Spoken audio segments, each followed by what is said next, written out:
The makers of Suicide Squad Kill the Justice League are, well, killing the game. But Rocksteady, trying to be the good guys here, are making some much appreciated concessions. We'll get into it. And the Game Awards just happened with a ton of exciting announcements, trailers, and the official Game of the Year. We're going to talk about all this and a whole bunch more right now on Gaming News Weekly.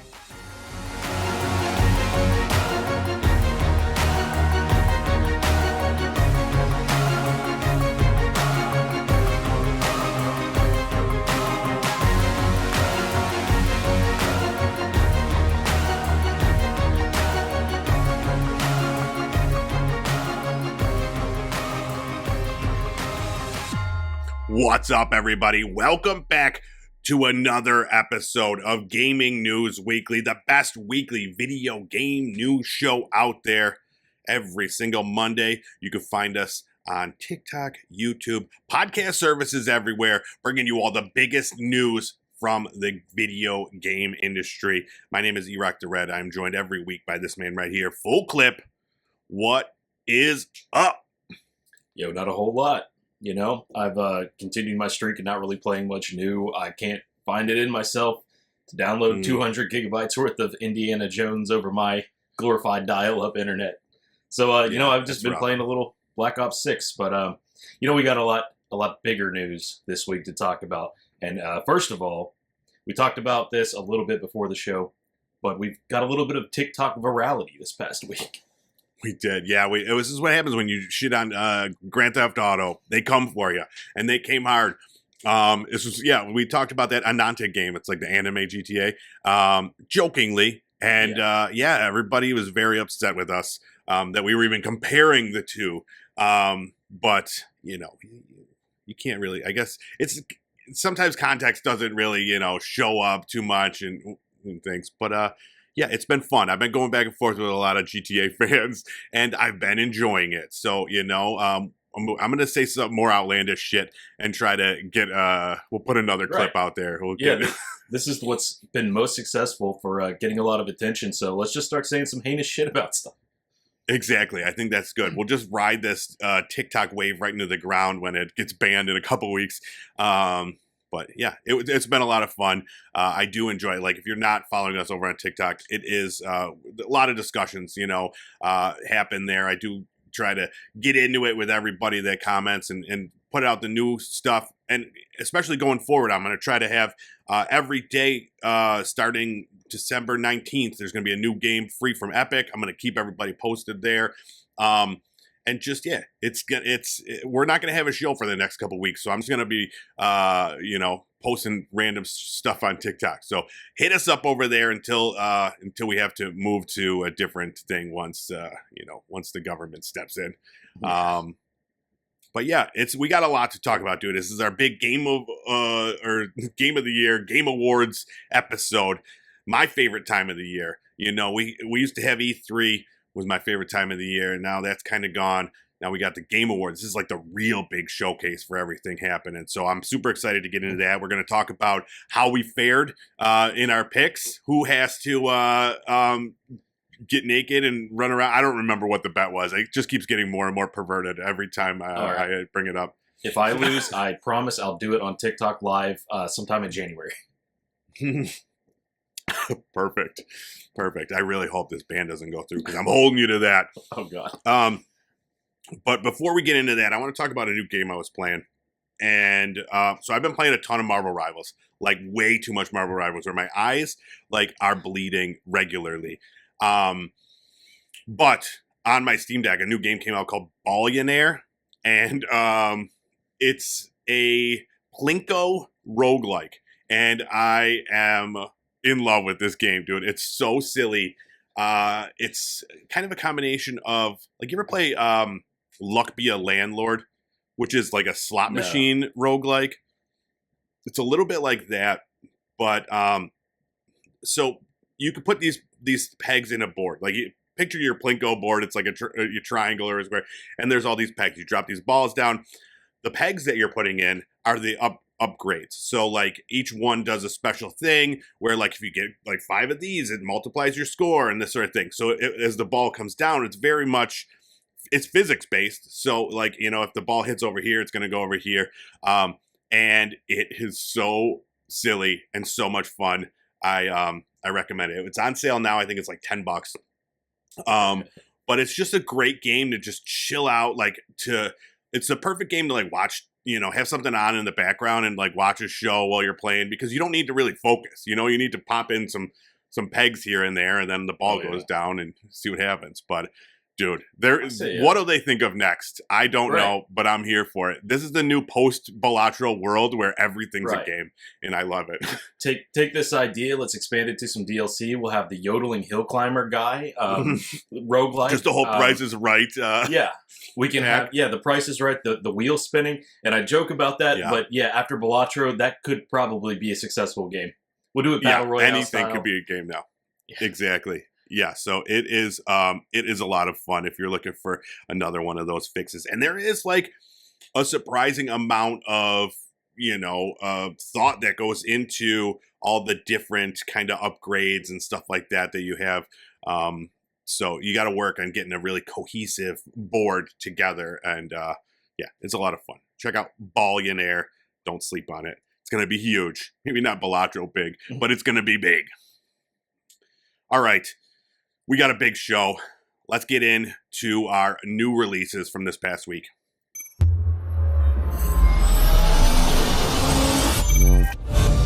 All right, first up, we had Monument Valley 3 come out December 10th on Netflix devices. I don't know. I know there's some of them where you could play on your television. Otherwise, you could play on your iPad or your phone. But this is a sequel to the first two Monument Valleys. The last one came out in 2017. It's a puzzle game where it's all about like rotating the building and trying to get through this kind of maze to, you know, you manipulate this minimalist world. You ever play these games? No, I know Monument Valley 2 was very big though. Yes, yeah, very well received. This one, again, it's everything I've read saying that it is just more of the same. It really doesn't change anything, so it's kind of like a negative in that it's been 8 years since the last one, and they haven't really added anything. It's just more. So if you're a fan of the series, this is for you. But all three of the games are on Netflix. If you're a Netflix subscriber, you can play 1, 2, and 3 and get through them that way. Next up, Mighty Morphin Power Rangers Rita's Rewind came out December 10th on all the consoles and PC. This is a 2D brawler. It's got that classic, you know, 90s look, the pixel graphics. You know, think of like the Teenage Mutant Ninja Turtles games that are very popular from the past that have kind of made their resurgence recently. This one is cool because it has, if you're a fan of the Power Rangers, it has stuff from the show. So there's like events and like episodes from the show that are in the game. And then it's got the Megazord you could drive around, the Dino Zords, all this different stuff. It looks interesting. Reviews aren't like PC reviews. They're saying it's real meh. And but console reviews, it seems to be a little bit better. I don't know if it's just not running well on PC, but this is one that I'll throw on my wish list and grab it during a sale or something. I love these 2D brawlers, you know? I think they're fun, mindless stuff. So yeah, I think that's what this one's going to come down to: price versus like length of the game. It does change it up in the style of the game a lot. So you might be in, like, you pilot the Megazord in first person in like a linear fashion. It seems kind of cool in all the different little mini games and different ways you're going to be able to play the game. But again, if it's only like 5 hours and they're asking $30 or $40 for it, I think it's like $35. Yeah, absolutely. But were you we talked about it. Were you a Power Rangers fan, or you were just past it? You were okay. Yeah. So yeah, I think for people that were fans of the series, I think it's going to be a nice nostalgia laced trip down memory lane. And then last one, it's not a new game, but it's Fortnite Brick Life. This is a new feature added to the Fortnite Lego world, different from Lego Odyssey, which is still their like survival game. This one is more like a social kind of role playing thing, where it's like this world where you, I think there's 32 players playing it on the server at one time or whatever. and you get a job. You got to buy a house, furnish your house, and just like hang out with these people in this world. And the jobs are real. Like you get like currency from working this job in this world and stuff like that. It's interesting. I haven't checked it out yet, but you know, my son's super into the Lego Fortnite part, like just kind of the sandbox part of it. So we'll see how he likes role playing. I don't know. This is Lego and Fortnite Grand Theft Auto, and here we Grand go. Theft Auto 6 is not going to sell any copies because everybody's going to be busy Brick playing light. this game. No, Way better. For real, this is more like Roblox than anything. I think there's a comparison there to different little mini games inside of their job simulators and stuff like that. Mm-hmm. Are you interested in checking this one out for yourself? Because I kind of am. Yeah, the idea of it is very intriguing. I want to see what it's like. Every time Fortnite does something, I'm interested to see what it is, because they're hitting homers, man. You know, they're like, it doesn't always have the staying power of Fortnite, but with the Guitar Hero thing, the Rocket League thing, you know, there's still people playing them. I don't know how many are still playing those things, but it's interesting. I like it. It's keeping everything fresh. Fortnite's now going back to, I think like season 1 or whatever. It's I like what Fortnite's doing over there, and the addition of the Legos in this Lego world. I absolutely will check this out. It's we'll report back maybe when we get together again in a couple weeks. But yeah, we'll see how it goes. I just don't want my job to be too hard. I already work a job. I don't need my Fortnite job being hard. And that's it. A softer week than last week, and now that we're nearing the end of the year, post Game Awards, we'll have a few weeks of just chilling out, dude. Just play your old games that you had this year. You don't need anything new. You got all those hundreds of games you bought during the year that you never finished, never played. Go play those. That's what I'm gonna do. Oh yeah. All right, we got big news to talk about. It's time for our news of the week.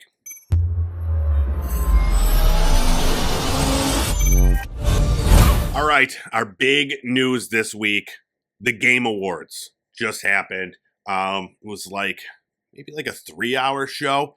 I actually watched it twice, the whole thing. I watched it once, just on its own, with nobody talking, just me. And then I watched it again, watching some reactions and stuff like that. See what the take was from the video game community. And myself, I loved the show. I thought it was one of the best Game Awards they've had in a long time. Lots of big announcements. What was your take on the whole thing? Well, I didn't watch the full thing. I haven't had 3 hours to dedicate to it since. That's why I watched it. I watched it for you. I appreciate it. That's why I watched it twice. Picking Once up for the you, slack. once for me. But I did watch like a 40-minute video rundown on it, so I could get all the interstitials and that's the way to do it. Really, figure out how many times the Muppets popped up or which Muppets we're getting this year. Perfect. How many celebrities were very awkward and don't know anything about video games that were there? Yep, few of those. Yeah, I like this. And then I went back and I looked at the big list of trailers and tried to watch 95% of them, unless they just. I'm not watching Final Fantasy VII. I'm too old. It's too late. I missed the boat. Yeah. All right. Well, here I'm gonna just run through. I took 3 pages of notes as I was going through. We got a lot to get into, and I'm not gonna get into everything detailed, but we're gonna go through it, and we'll stop and talk about like all the big announcements. So kicked off, we got the pre-show. It's like a half hour before the official start at 8:00. During this, they showed a new Ninja Gaiden game, Ragebound, from the creators of Blasphemous. This is more of like a it's a 2D kind of style. It looks like it's going to be really hard, like all the Ninja Gaiden games are, but it looked great. Big fan of that. And then a game that looks like unpacking, but it is packing, called One Move Away, just packing. Where you would have to like pack up a trunk that looked interesting. I showed my wife that trailer and she was like, "Oh, I want to do this." It's like Jenga, but in a trunk. Or no, is Jenga? Jenga, you have to Yeah. remove things. It's more like pulling Tetris. stuff out of the trunk without everything Yeah, collapsing. yeah. I don't know my games, my block games. We got another Slay the Spire 2 tease, 2025 for that one. They showed a little bit more on that one. Dave the Diver in the Jungle. This is not sure if it's a new game or if it's just DLC. Most likely, probably just like add-on content to it. That's coming out in 2025.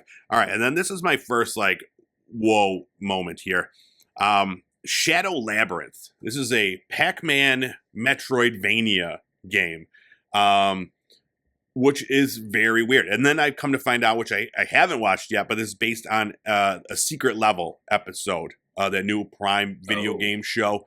And in it, there's like a guy with this little Pac-Man thing that goes with him, and that's the idea of the show. So I'm into this. I like Metroidvanias. I want to see Pac-Man eating stuff. Yeah, it's definitely not what I expected to see. A new Pac-Man game, but I don't know if they officially say Pac-Man, but I'm pretty sure it is the official IP of Pac-Man. Yes. But I'm just waiting to see how they incorporate more of that stuff. Where what are the cherries going to be? What are the Inky, Blinky, Dinky, and Stinky going to do? Yeah. There'll be like little Easter eggs like that, kind of just be like, see, it's Pac-Man. And then next up, from Slow Clap, the creators of Sifu. Not what I expected, but it's an arcade soccer game called Rematch.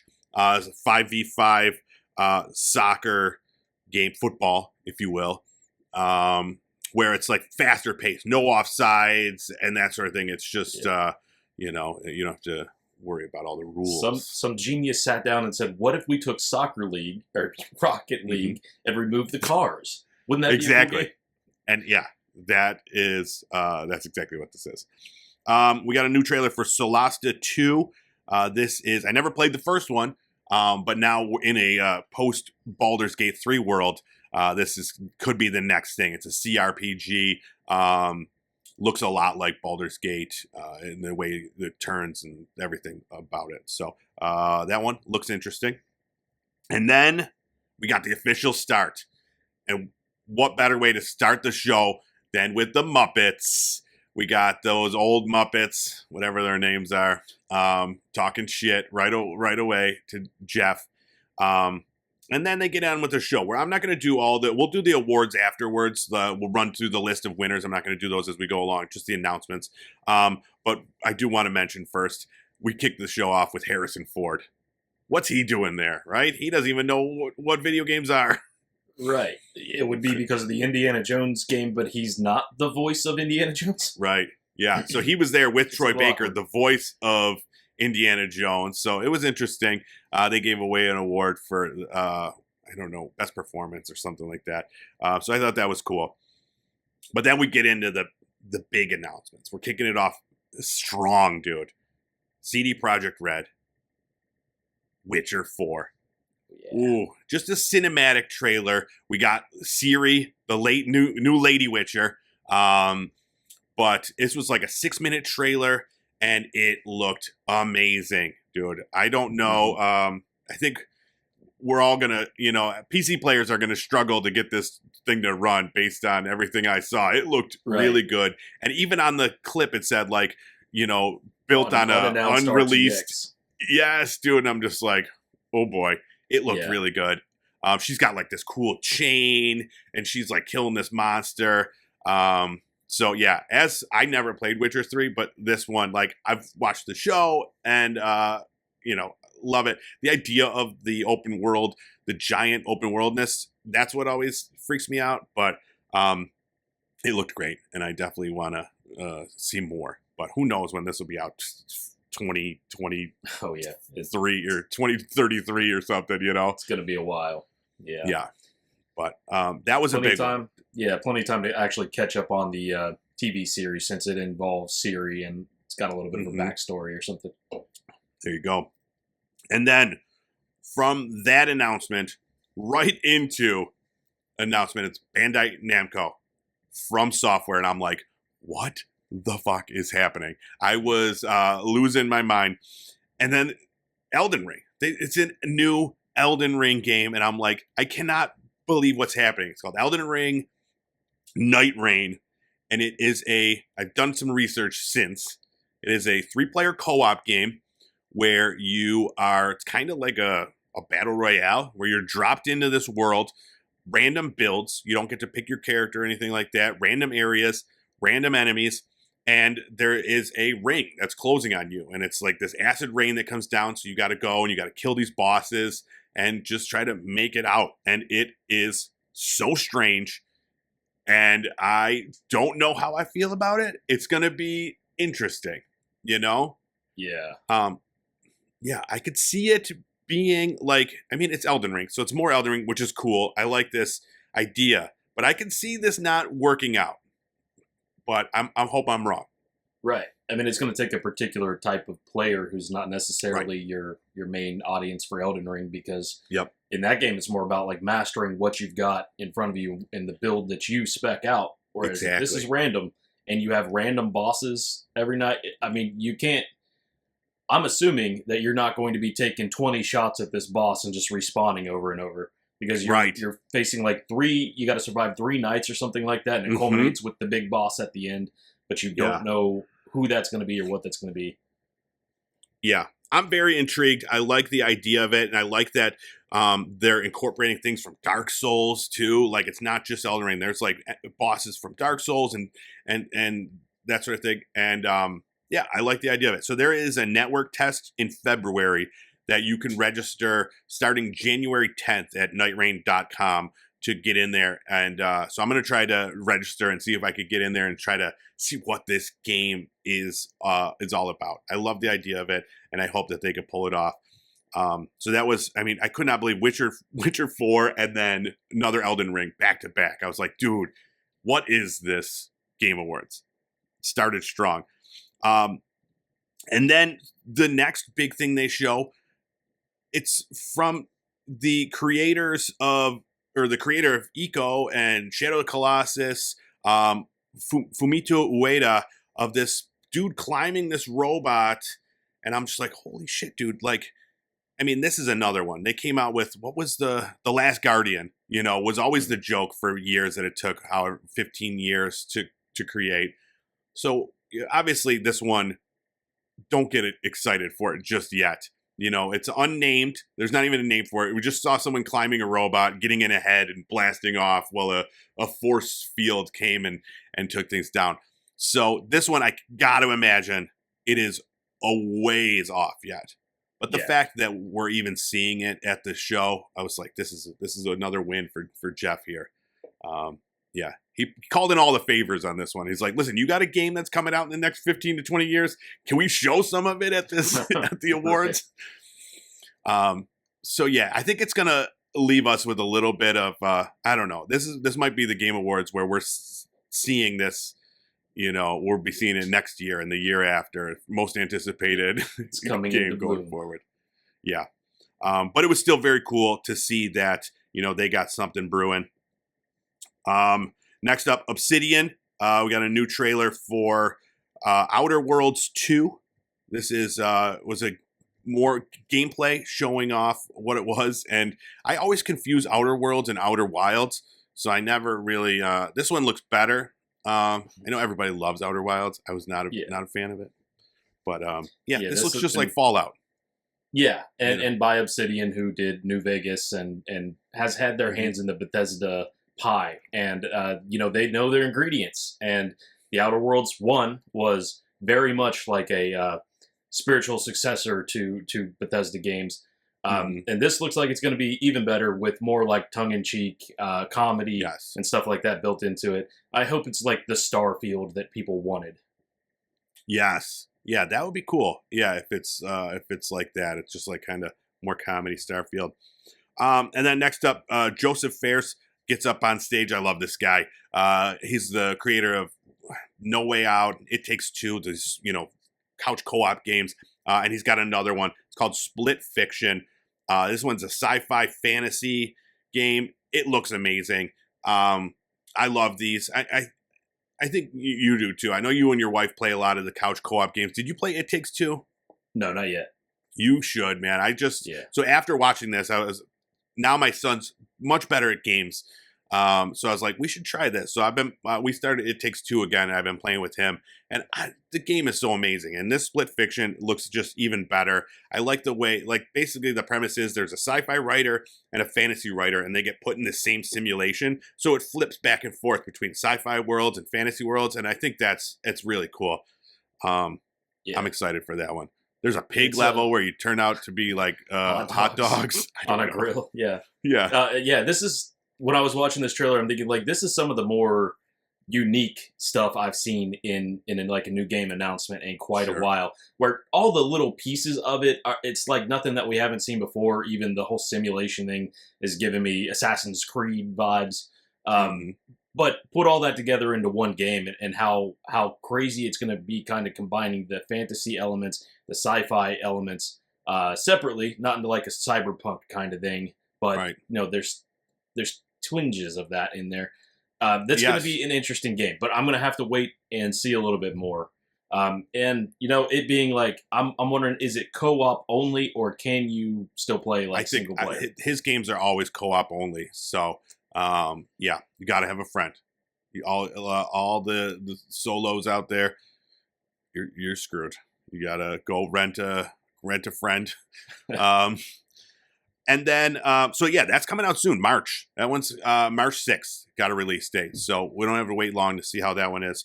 And then one award I just want to mention before we go further. This is where they bring out the TGA Game Changer Award, and it's this guy, Amir Satvat.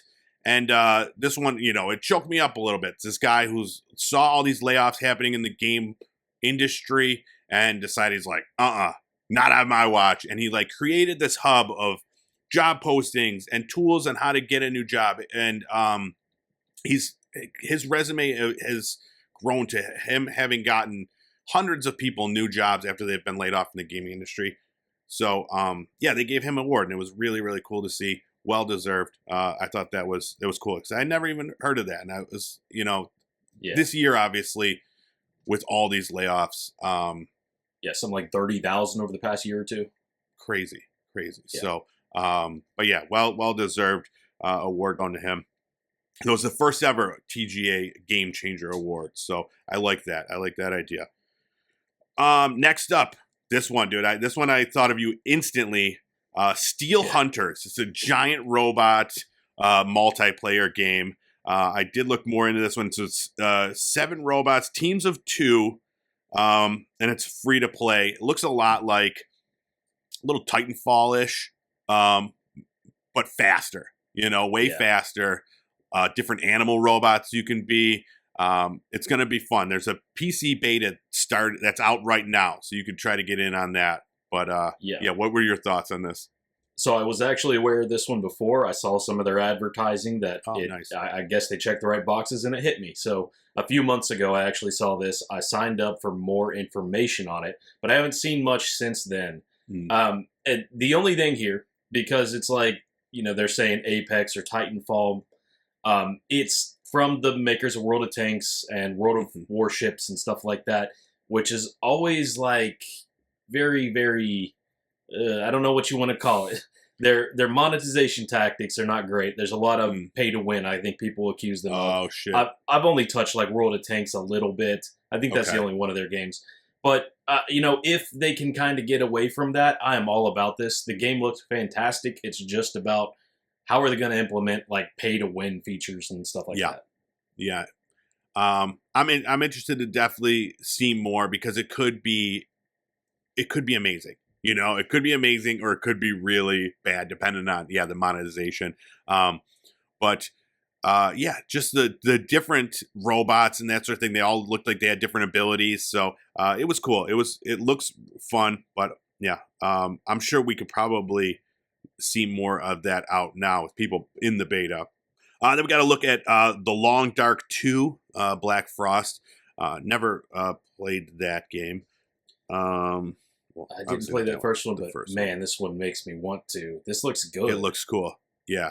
I really like the art style to it, and the tone of this game looked cool. I did read, I think the first one was very hard heavy survival elements, if I'm remembering correctly. So I think that scared me off. But the look of it and it just looks it looks great. Then we got another trailer for Borderlands 4. Where it just looks like, more Borderlands, where I was just like, do I want to go back to the Borderlands world? Nothing really changed. The cinematic trailer of this made it look super like epic. So I was like, all right, this is cool. Is this a new art style? But then it kind of goes back and it looks just like more Borderlands. But then once they showed like the loot, like something triggered in me where I was like, oh, I need this. I need to play it. Yeah. But if they could go back to like Borderlands 2, I thought 3 was, it got away from what the game was about. So yeah, I'm open to it. And a quick side note on some of the trailers that we've seen this year. Everybody's sort of doing the Call of Duty thing, and it's not a Call of Duty thing. It's the film industry's been doing it forever. But choosing like a really good ass song for the trailer. This one sent me down a rabbit hole. When I was hearing the background music in this trailer, I had to go look it up, and it's from Fontaine's DC, something like that. Oh, okay. But I'm about to be adding some songs to my Spotify playlist because of it. And there were a couple others in there, like the big trailers where they could really afford it. One of them had like "You Ain't Seen Nothing Yet," whatever that song is for. I think that we'll talk about it. I'm sure the Eve game. Yes, yeah, there are a lot of great ones. Let's see, and then we got Clive from Final Fantasy coming to Tekken 8. We got a new trailer for Splitgate 2, which I'm excited for. I know you and I were both big fans of Splitgate before they shut it down to focus on the second one, and it looks great, man. It looks like they're keeping the simple idea of Splitgate 1 and just adding more to it. So I'm excited. That can't get here soon enough. Virtua Fighter's coming back, which is a big surprise. No one really expected that, and it's from RGG, the guys that did Like a Dragon. And then right after that, they show another game called Project Century, which looks like a Dragon, but set in like the early 1900s. Which is crazy.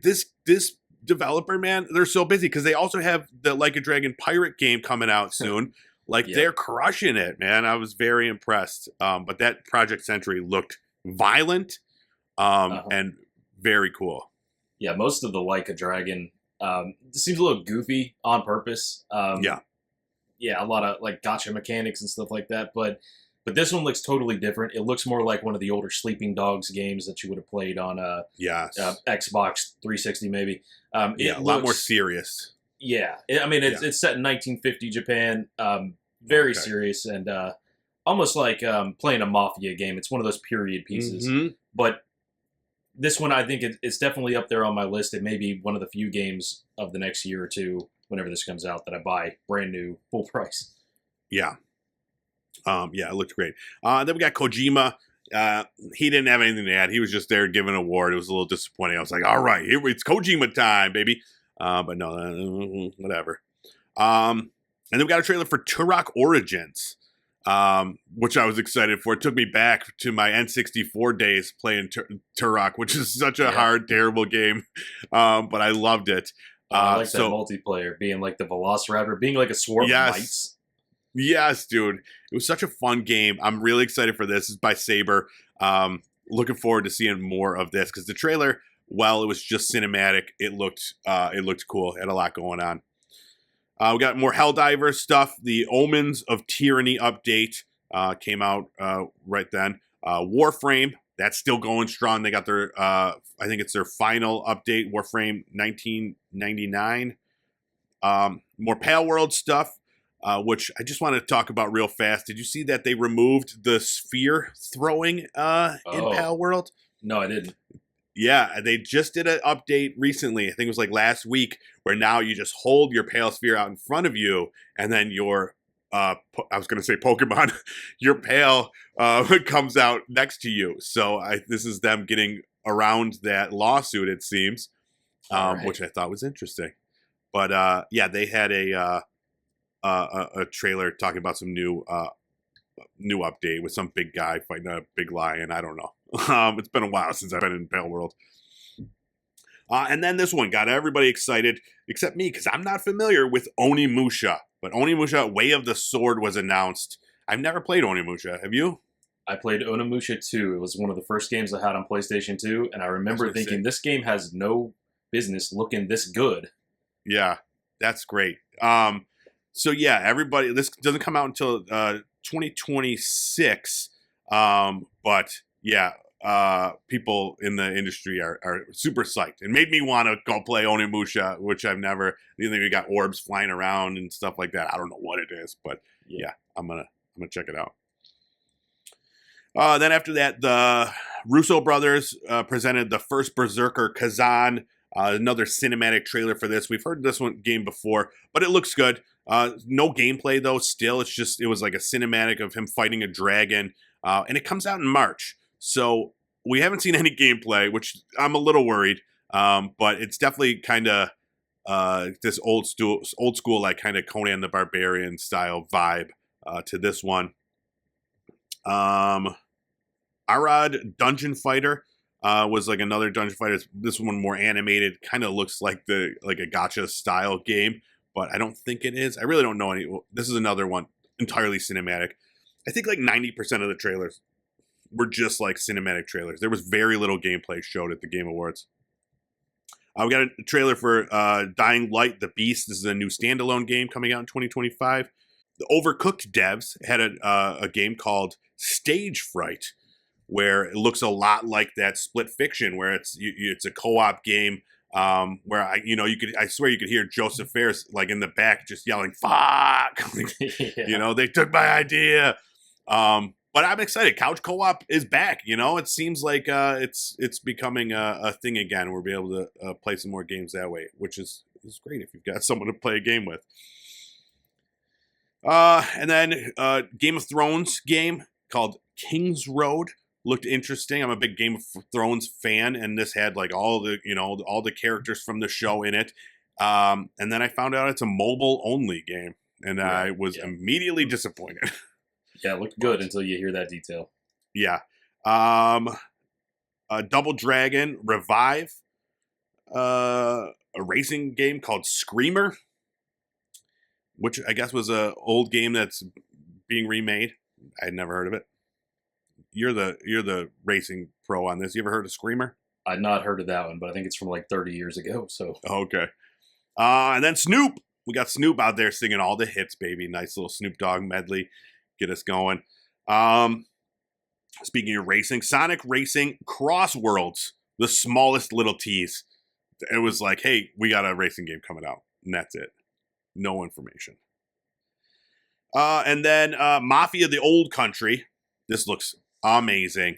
I've never played any of the Mafia games, but I'm going to because I love Mafia stuff, and this one, it's kind of harkens back to like Godfather. That style of movie where it's the origins of the mafia, and this is a more of a linear narrative story. But yeah, it looks fantastic, and I gotta play it. Have you played the Mafia games? Any of them?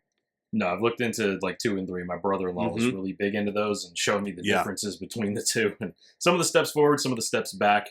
I'm hoping it's all step forwards for this one. Yeah, I think I have like on PlayStation Plus or Game Pass, like Mafia Definitive Edition is on there, and then like the collection. So I think I have access to all of them. Yeah. So I just got to find the time. And then Aaron Paul and Laura Bailey got up to present a game called Dispatch. And this one is like my low-key, one of my favorites of the show. It's like this animated superhero show, basically. It looks like a TV show, but it's kind of like a Telltale style. It's from some of the people that have previously worked on the Telltale games where you're making, the decisions throughout. But it's like you work at a superhero dispatcher and you got to dispatch superheroes to the right, events. And it looks hilarious. And the animation is amazing. Jeffrey Wright's in it. There's a ton of, great cast. So this one instantly, I was like, it looks like it was made for me. I'm a big superhero fan. So yeah, I was really excited about that. You gonna get it that one? I know you're not a big Telltale guy, but like, what did this one do to you? I'm interested to see more. I don't know if it's my style of gameplay. Yeah. It reminded me. There's a game called I don't know, but you're working as like a border agent in Russia or something like that. You're supposed Right. to look through the Papers, Please? documents.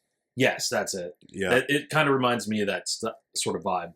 Yeah. Kind of behind the scenes. All right, and then next up, we got Jeff Keighley, all choked up, talking about, if you love video games, this one's for you. And I was like, holy shit, what is this going to be? The drum, the orchestra's going crazy. There's a guy banging a giant drum. And then they show Okami, and they're making Okami Sequel from, Hideki Kamiya. It was the original creator of Okami. I guess he's back with a new studio doing the sequel. This is another game I've never played. Did you get a chance to play Okami? No. It was like a GameCube game, I think, right? I think it was on PlayStation 2 as well. Oh, really? It Okay. looks very, very familiar. I've seen the packaging for it like my entire life, Yes. but never played it. Right. Yeah, and then I saw after that, it was on sale on Steam. There's Okami, like an HD remaster, and it was like $4. And I was like, I should play this just because of how choked up Jeff Keighley was, where obviously it means a lot to him. I was like, I should play this just for the history of it, but I didn't buy it. Maybe I will. We got another trailer from Crimson Desert showing off that game. And that one, that was one of my favorite games shown at last year's Game Awards, I believe. I don't remember. It was Gamescom, maybe. I don't remember when it was shown. But like this one, they show him like riding a dragon, and like it looks amazing. Really excited for that. Hopefully we get some more information on that. And then the one more thing moment. Show's not over. Jeff Keighley's like, one more thing. And we see a Porsche spaceship out there, and we get a more cinematic trailer of this world, kind of Cowboy Bebop-ish. Got this sci-fi bounty hunter retro futuristic vibe. It's got like CDs and like Adidas, and and it's the new game from Naughty Dog called Intergalactic The Heretic Prophet, written, directed by Neil Druckmann, a score by Trent Reznor and Atticus Ross. Dude, God, that's a lineup. Amazing. Yeah, and strangely, what I've seen, it's a lot of criticism so far, partially because of the product placement. I do think the Porsche spaceship is a little overboard. I didn't mind the Adidas shoes, like light up, hitting the gas pedal or whatever. If that's what it takes to make a really great game on that kind of budget, then so be it. The modding community is always adding in real brands for realism anyway. I guess, we don't always like it when it feels so forced on us, though. So I don't mind the product placement that I've seen so far, but hopefully it's like a really good game. It looks like it. And I love that it's opening to like she's watching some old school anime style thing. You do immediately get like the Cowboy Bebop vibes, even from the ship that she's she's using there. I'm all for it. I'm going to be watching this one and hoping for the best. Yeah, and to me, I don't, as far as the product placement goes, I kind of feel like it's going to be part of this world where like this, because it's all like 90s stuff, this whole thing, CDs and like, Pet Shop Boys. Yeah, and it's all, and I think it's going to be like something happen where like this is, I don't know, where it gave me a little Guardians of the Galaxy vibes too, where, how he was like, he had his tape player from back then, where it was like a product of that time. So I wonder if it does have part of the story, but it only showed a little bit of what I would assume was the gameplay, and it was towards the end when there's like this crazy looking red-eyed like robot monster thing, and the protagonist whips out her sword, and this like energy beam goes around it, and then she runs at it, and I was like, it looks fantastic. But yeah, I'm very excited for this one. Again, this one's probably a ways off, but who knows? Yeah, we'll I'm sure be talking about it for a while yet. But yeah, I want to see more. Immediately, I wanted to see more because having the score, Trent Reznor and Atticus Ross doing the score, is immediately gonna just make it that much better. Even too, they don't miss. So. Yeah, and then so then we'll get into our awards. So then the last thing happening on the show, it's the game of the year, and it goes to, well, first, before they announce it, super cool, like the orchestra is always low-key one of my favorite parts of the show. They do like all the themes and everything. They did the game medley from all the game of the year nominees, and that was amazing. And then Astrobot wins game of the year. Making the entire internet lose their goddamn minds. But you and I called it. I think, to me, I thought it was, expected. But when you look at after it, a lot of people were surprised, which is really strange. I think it's, I think the only thing is, I think we put a lot more emphasis in our minds on the consumer vote on this, because right. Astrobot being only available to the people who have a single console and only the ones who spent $60 or $70 on it. Not that many people played that game compared to some of the others in the lineup and a lot of other games in general. So it just doesn't seem like that had the ability to be game of the year. But we have to remember, it's not the popular vote or the gamers vote that is the majority of the vote on here. It's people who did play all the selective little games in their little niches. Yeah. And it was, the quality of the game.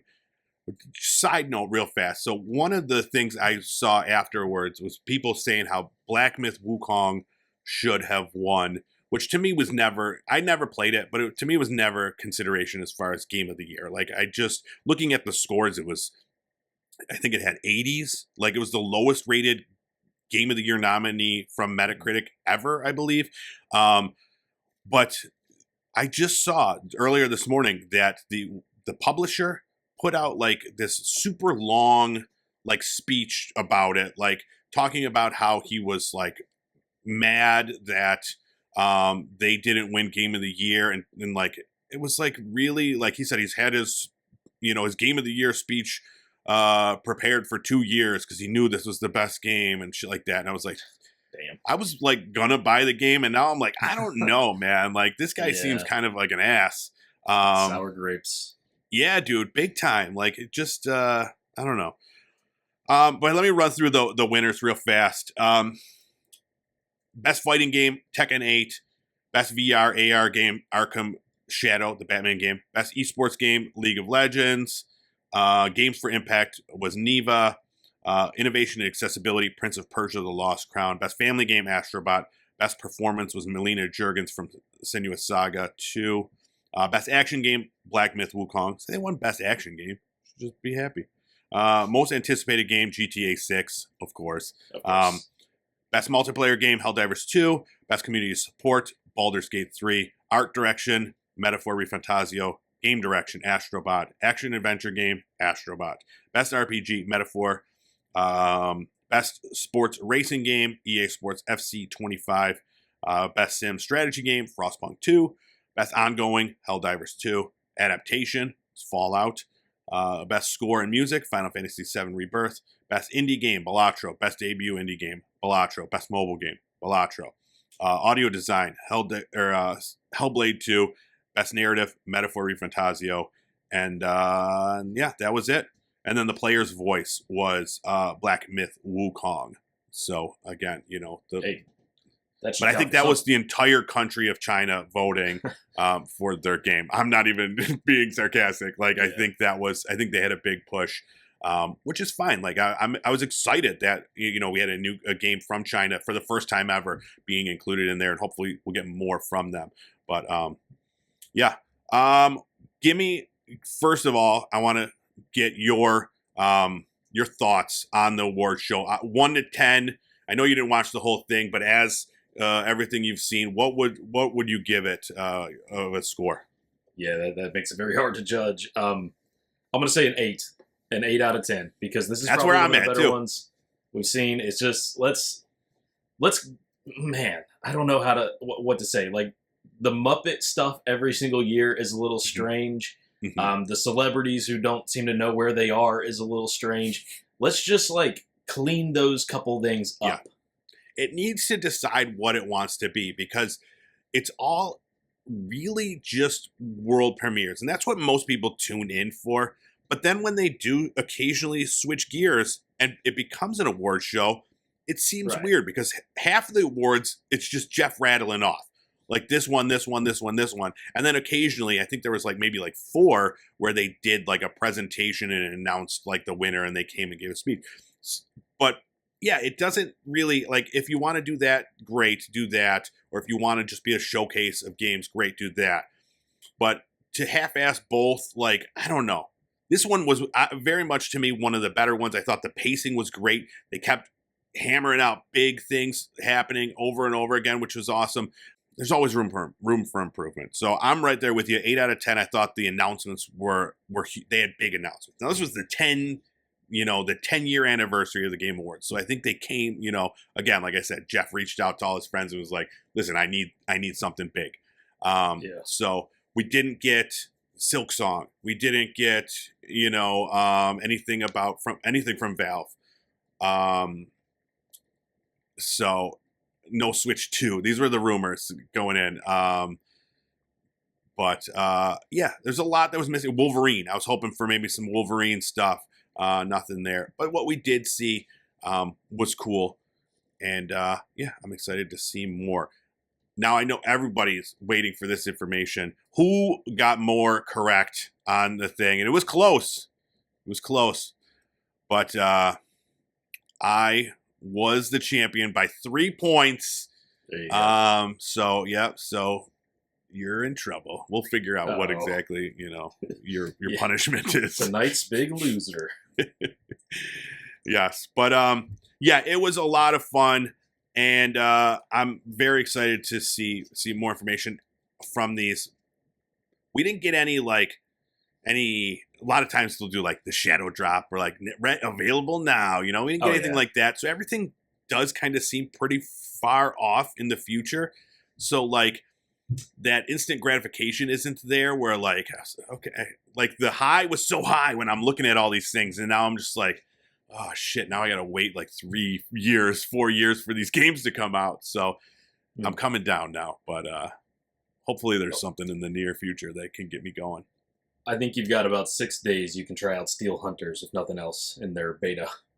Yeah, and I can't even play that because it's just a PC beta, and I'm not playing that on my Steam Deck. That's not going to run for shit. So I'm going to need you to tell me how it is. All right, and just lastly, before we get off the Game Awards, I want to know what was your favorite thing shown? Ooh, out of like new trailers and stuff like that?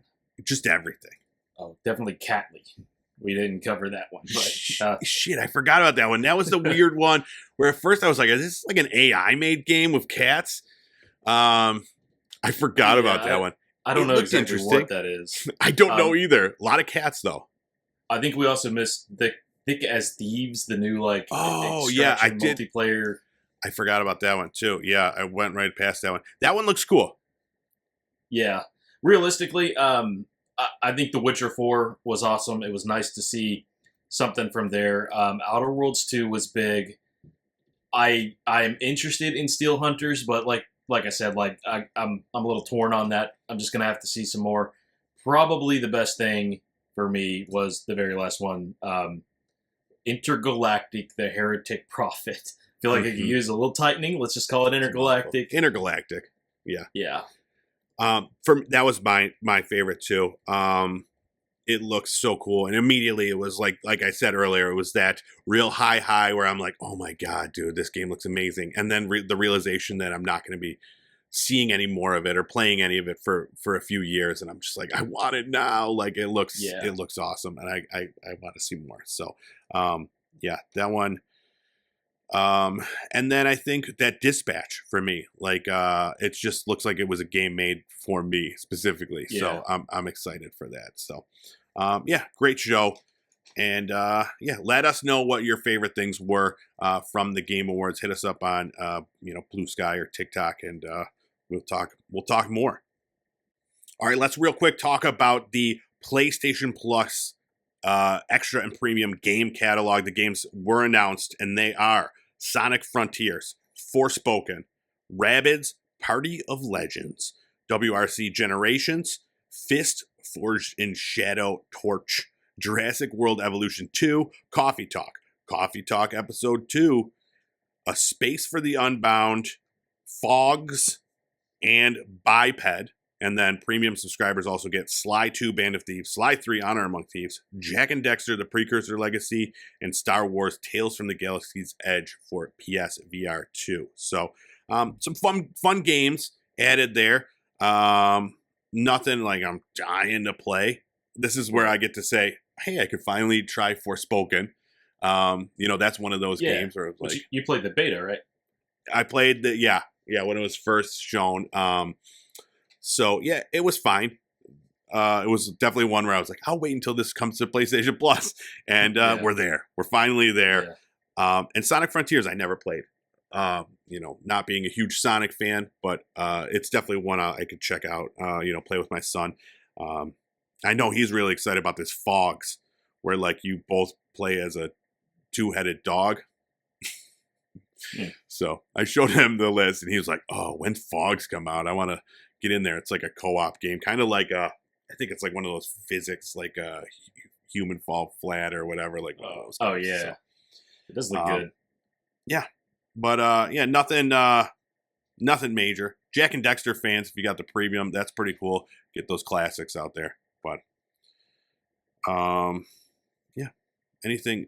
What's the one you would play off this list? Ooh, that Fist looks interesting. I remember seeing that a little earlier on. I'm going to clip that out just to see what the gameplay's like. I'm just going to clip you saying that Fist looks interesting. Oh, yeah. Yeah, that one, is that the one where you play like a rabbit, like a weird robot rabbit? Yeah. I've always wanted to check that one out too, and just get fisted by a rabbit. I think that's what that is. Clip that. Clip it. All right, and last up, before we go, we got to talk about something very, very sad and very important to the video game world. Suicide Squad Kill the Justice League. It's officially ending. Its time has come and gone. Many consider it to be one of the worst games ever. Has run for 4 seasons though. It's an impressive achievement when you look at like Concord, which was like removed after how many days, So season 4 coming up. It's got a bunch of stuff, including offline mode. So, it's not done, though. It's not being removed. It's not going to be bricked like all these other games when they get removed. You still have the option to play it, and they're still adding a bunch of stuff to it. So yeah, I still really want to play it, but I'm waiting for it was down to like $4 the other day, and that's not my price point yet. Yeah. I gotta a couple more days. Maybe it'll be in the humble bundle or something. Yeah, I was thinking, or maybe one of those releases from Epic Games in the coming weeks. Ooh, yeah, that would probably work. But yeah, are you sad? I didn't play the game to begin with. The only reason I'm really interested in this story is because just the other week we were talking about what was the Ubisoft being sued over the crew because they just completely removed it, nuked it. Yeah. No way to play that game if you wanted to, and just how often that's happening and how many games are just being pulled down to never be seen again. Yeah. I'm really like in the camp of let's preserve the history of video games as we go along and not do stuff like completely remove them if at all possible. Yeah. So offline mode was not something that was in this game. They are adding it to the game to be able to shutter its live service. And if we're going to criticize everybody else when they do the wrong thing, you could say that this should have been in the game already, and that it always should have been part of it. But the reality is it wasn't, and it's not for a lot of games. Rocksteady's doing the right thing, and I think, thanks. Good looking out. Absolutely, dude. And I feel like they've always, the entire time when this game came out and it was immediately shit on, they kept putting out content and trying to make the game better. And I don't think it ever really got to where people wanted to. Again, you and I never played it. But the fact that they've continued to put out content for free for a lot of things. And then, added this offline mode when, like you said, we regularly see games just being removed, unable to play them ever again. So, yeah, good on them. And now hopefully they could just be done with this and go make, a Batman game that we all want to play. But yeah, we'll see. We'll see what's next for Rocksteady. But yeah, I'm hoping, dude, one of these days it's gonna hit maybe like $2. Bam. That's where I swoop in and I'm playing Killing the Justice League. All right, and that is it for us here at Gaming News Weekly. We're gonna take a little bit of a hiatus. You know, nothing ever happens the last couple weeks of the year, so we're gonna celebrate the holidays with our loved ones, play some video games, and then we'll be back in the new year. So you know, do all the things. Go to YouTube, subscribe there, podcast services, anywhere podcasts are found. Type GNW in there. It's going to pop up. Hit subscribe there. That way you'll be ready. In the new year, you're going to have it there just waiting for you to see if we're all fresh-faced and all, ready to live our lives in the new year in 2025. Oh, yeah. Since you said nothing's going to happen, what are the chances that a GTA 6 trailer will come before the end of the year? Exactly. GTA 6 will get released, shadow dropped, and I'm like, really? Shit. But yeah, if that does happen, we'll be talking about it on TikTok. So go hit us up there, Gaming News Weekly, or Gaming News Weekly over at Blue Sky.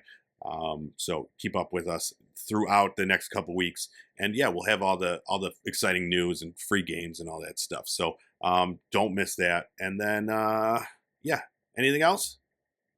No, that's it. Happy holidays. Right. Happy New holidays. Year. Happy New Year. We'll see you guys in the new year. Thanks again so much for hanging out with us every week and making this fun to do. But yeah, we'll see you then. Have a good one. Bye-bye.